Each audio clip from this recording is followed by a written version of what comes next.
বেশ কিছু জায়গায় কোথাও 100, কোথাও 200, কোথাও 300 যাদের ফর্ম সাবমিশন হয়েছিল, ইনোভেশন ফর্ম, সেই সাবমিশন ফর্মগুলোকে আবার রিব্যাক করিয়ে দেওয়া হয়েছে তাদের অ্যাপস ফর্ম। এবং বলা হচ্ছে যে আজকে রাত্রি অর্থাৎ 11 তারিখ রাত্রি 11:59 মধ্যে সেগুলোকে আবার রিভেরিফাই করে সাবমিট করতে হবে।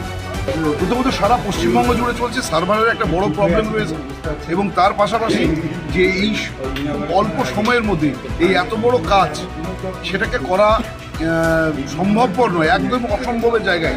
তো সেই জায়গা থেকে আমরা মাননীয় এআরও সাহেবের কাছে আমরা আবেদন করেছি ডেপুটেশন আকারে যে আমাদের সময়সীমা বৃদ্ধি করা হোক। যে দেখুন, উনি বিষয়টা ঊর্ধ্বতন কর্তৃপক্ষকে জানাবেন যে যদি সময়টা বাড়ানো যায় তাতে সময়টা বাড়ালে আমরা সুচারুভাবে কাজটি সম্পন্ন করব। আমরা কখনোই কাজটা করবো না বা কাজটা করতে পারবো না এই জায়গায় নেই, আমরা কাজটা করে দিতে পারবো, কিন্তু কাজটা সুচারুভাবে সম্পন্ন করতে গেলে একটু সময় লাগে।